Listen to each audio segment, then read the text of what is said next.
Assalamualaikum warahmatullahi wabarakatuh.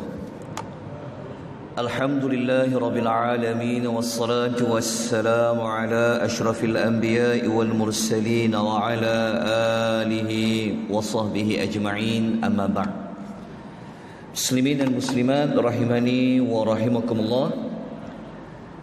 InsyaAllah pagi ini kita akan membaca kembali ayat yang ke-31.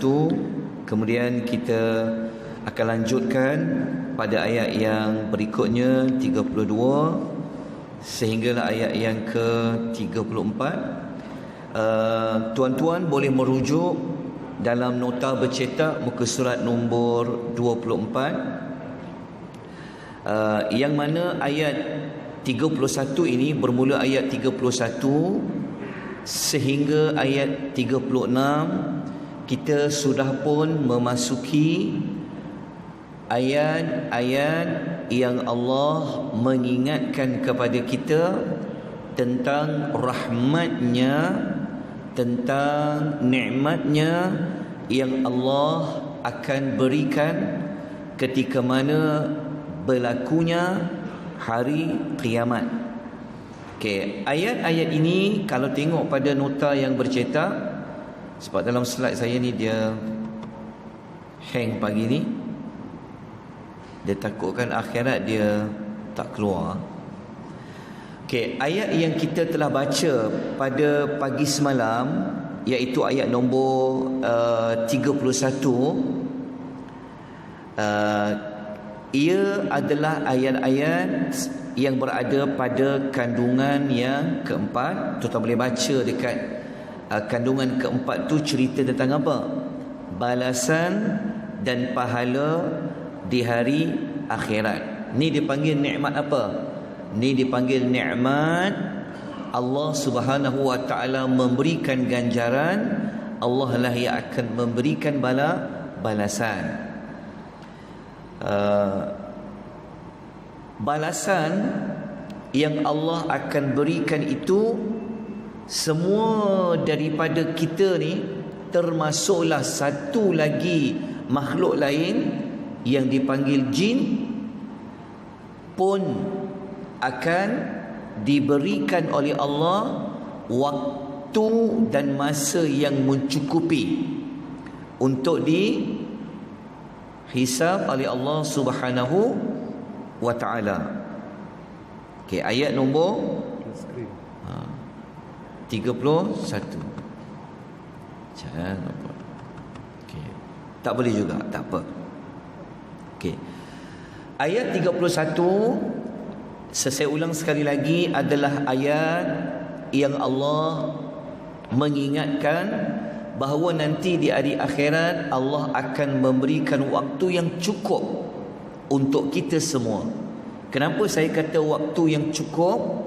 Kerana pada ayat yang sebelumnya Allah menyatakan Allah ini berada dalam kesibukan menguruskan alam ini, alam di langit, alam di bumi, di antara langit dan bumi, kan? Namun apabila berlakunya hari kiamat yang sebenar-benarnya nanti, Allah akan memberikan kita waktu yang cukup untuk apa? Untuk diadili, untuk dihisab oleh Allah Subhanahu wa ta'ala. Maka ia juga merupakan satu nikmat. Okey, kalau di dunia kita tak ada peluang untuk mengadu, kita kadang-kadang kita tak diberikan peluang untuk menuntut keadilan. Tetapi di hari akhirat Allah akan bagi ruang yang cukup kepada manusia dan jin untuk dia apa? Untuk diadili. Itu ayat nombor 31. Baik, kita baca ayat nombor 33 muka surat nombor 25. A'udzu billahi minasy syaithanir rajim.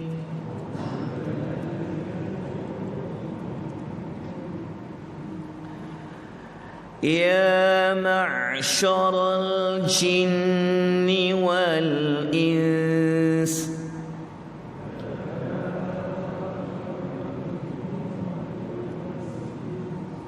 إن استطعتم أن تنفذوا من أقطار السماوات والأرض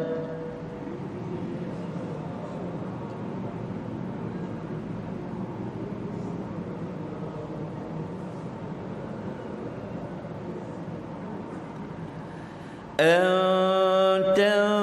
تنفذوا من أقطار السماوات والأرض فانفذوا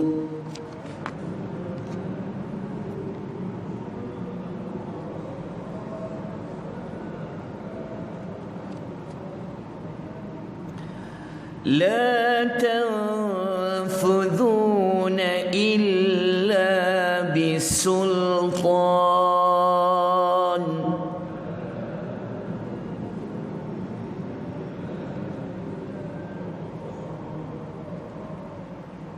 Okey, tengok terjemahan ayat nombor 33. Ya ma'syara, wahai sekalian. Siapa dia? Al-jin, wahai jin, wal insi, dan manusia. Inistata'tum, kalau kamu dapat, kalau kamu mampu, an tanfudhu min aqtaris samawati wal ard, menembus keluar dari kawasan-kawasan langit dan bumi. Fanfudhu, maka cubalah menembus keluar. Okey, ayat ni sebenarnya adalah ayat yang Allah mencabar. Allah nak bagi tahu tak ada siapa-siapa pun yang nanti dia boleh melarikan diri daripada dihadapkan kepada Allah Azza wa Jalla. So Allah cabar. So cabaran yang pertama, Allah cabar dulu kepada jin. Allah kata, wahai sekalian jin. Allah kata, wahai sekalian manusia, jika kamu mampu nak larikan diri di hari kiamat nanti, kamu nak larikan diri ikut pintu-pintu langit ke? Kamu nak larikan diri daripada bumi untuk tak nak mahu berhadapan dengan Tuhan kamu? Allah kata, silakan. Cubalah, kata Allah Subhanahu wa ta'ala. Lepas tu Allah bagi tahu apa? La tanfudhun, kamu tidak akan dapat melarikan diri illa bisultan, melainkan dengan satu kekuasaan. Okey, faham tak ayat ni? Ayat ni sebenarnya ayat yang Allah nak menerangkan lagi nikmat di hari akhirat itu untuk Allah mengadili semua manusia. Tak ada yang dapat lari. Kalau macam kita sekarang, kita tahu kan, ditangkapnya pesalah. Kadang-kadang pesalah tu boleh melarikan diri kan. Kita dengar kan, ada banduan-banduan yang dapat melarikan diri. Contoh, lepas tu dah tak jumpa dah. Kan, mungkin dia berada di luar negara, puas cari tak jumpa. Contoh, di hari akhirat tak ada mana-mana makhluk, terutama dua ni nak, jin dan manusia, dapat melarikan diri dari mana-mana ruang. Kalau nak larikan diri ikut langit, tak boleh. Ikut bumi pun tak boleh, melainkan kalau dia ada satu kekuasaan. Okey, jelas tuan-tuan dan puan-puan? Ni dipanggil nikmat. Nikmat apa? Nikmat Allah Ta'ala akan mengadili semua. Okey, ayat 33 ni juga cuba kita perhaluskan, kita cuba lihat kenapa Allah cabar dekat jin dulu. Kenapa Allah sebut jin baru Allah sebut manusia? Kenapa Allah tak sebut wahai sekalian manusia, wahai sekalian jin? Kenapa sebut jin dulu? kerana kita tahu, kata Dr. Wahbah Zuhaili, muka surat nombor 25 tu, bawah sekali tu, Wahbah Zuhaili mengatakan, ayat ini kenapa Allah cabar dulu kepada kumpulan jin? Kerana kita tahu kemampuan jin sangat berbeza dengan kemampuan manusia. Antara jin yang kita tahu, jin Ifrit kan, pada zaman Nabi Sulaiman kan, kecepatan dia, mereka boleh terbang kan. Sebab tu Allah cabar dulu jin, kerana kemampuan jin, keupayaan jin ini berbeza dengan kemampuan manusia. Jadi Allah cabar mana-mana jin, cubalah larikan diri kalau boleh. Okey, ke surat nombor 26. Mari kita ulas lagi ayat nombor 33 ni. Apa kata Al-Imam Ibnu Kathir? Sebab tu kalau kita baca ayat Quran, sekurang-kurangnya kita perlu merujuk kepada mana-mana kitab tafsir. Okey, Ibnu Kathir beliau mengulas. Beliau kata apa? Kamu semua, iaitu jin dan manusia, tidak akan sanggup melarikan diri dari keputusan dan takdir Allah. Bahkan Allah ini melihat kamu. Kamu tidak akan dapat melepaskan diri dari hukumnya di mana sahaja kamu berada, kerana Allah itu selalu meliputi kamu. Itulah yang berlaku pada saat dikumpulkan manusia di alam mahsyar. Pada saat itu, para malaikat akan mengelilingi makhluk dalam 7 barisan di setiap sisi, sehingga tidak ada seorang pun yang sanggup lari. Ibnu Kathir ni dia ulas ada penambahan lah. Dia kata, macam mana jin dan manusia ni tak boleh nak lari? Antaranya adalah di hari akhirat nanti memang kita akan dikawal oleh malaikat. Jadi pengawal yang akan jaga hari penghisapan adalah malaikat. Kalau dekat dunia yang jaga mahkamah tu siapa?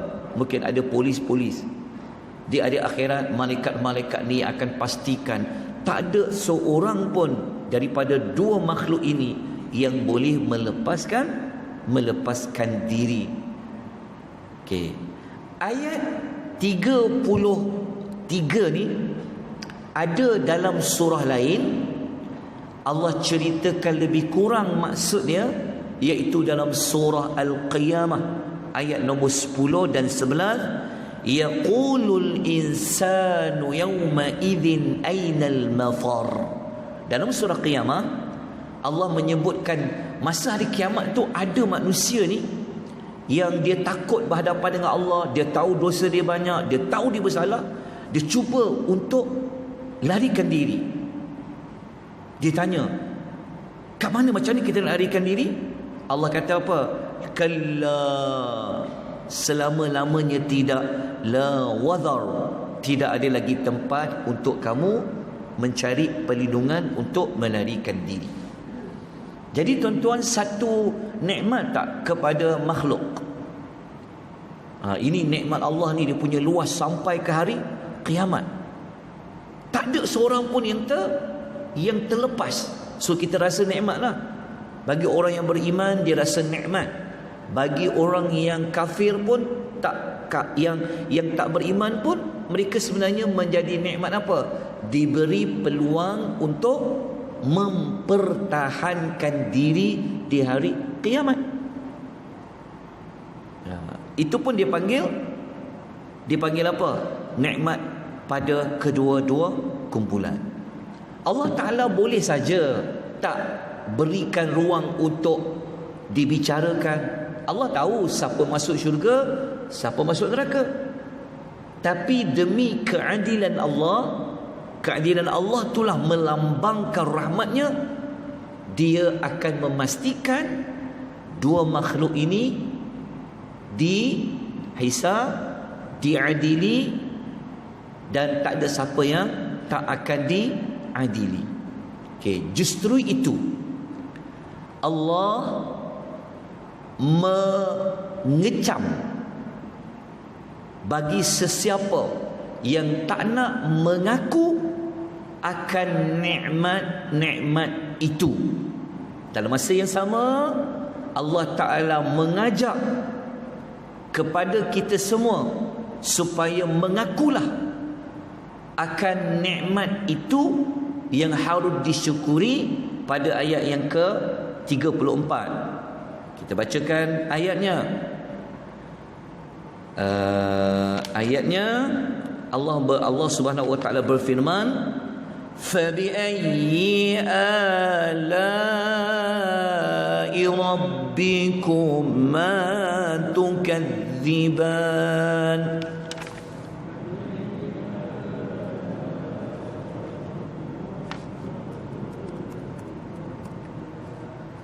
Maka nikmat Tuhan kamu yang manakah yang kamu hendak dustakan? Okey, selesai ayat nombor 34. Jelas saudara perempuan? Macam mana daripada satu nikmat kepada satu nikmat kepada satu nikmat. Dan kalau ada jugalah, kalau ada ya, sebenarnya takkan ada lah. Tapi Allah ni punya nak menerangkan nikmat tu lagi. Kalau ada mana-mana yang cuba untuk melarikan diri supaya dia tak akan dihisap oleh Allah, Allah telah menyediakan dua benda untuk orang yang melarikan diri. Apa dua perkara tu? Kita baca ayat 35. Yursalu alaikuma syuwadhum min narin wa nuhas.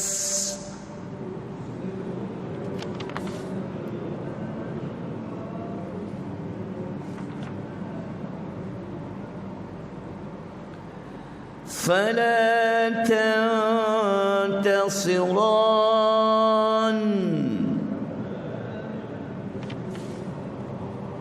Okey, kita baca terjemahan saja sebab waktunya dah nak tamat. Allah Ta'ala berfirman yang bermaksud kamu tu siapa? Jin dan manusia tadi akan ditimpakan dengan api yang menjulang-julang, iaitu syuwadhun. Syuwadhun ni dia adalah kobaran api yang tak ada hasap. Maksudnya apa? Api yang benar-benar api. Dan juga cairan tembaga. Dia panggil wanuhasu ni, tembaga yang panas. Fala tantasiran. Justru itu kamu tidak akan dapat menyelamatkan diri. Maknanya ayat ni bagi tahu apa? Ayat ni nikmat Allah yang lain. Allah bagi tahu takkan ada siapa dapat melarikan diri. Bukan sekadar tak ada kuasa boleh melarikan diri, tapi kalau nak melarikan diri juga mereka akan dilontar, mereka akan ditimpakan dengan apa? Kobaran api dan juga tembaga yang panas. Maka kalau kena dua ni, tak ada siapa yang akan dapat menyelamatkan diri. Hebatnya kawalan yang Allah akan buat nanti di hari akhirat kelak. Jadi satu nikmat dah. Ia juga merupakan di antara nikmat rahmat Allah yang Allah akan tunjukkan nanti di hari akhirat.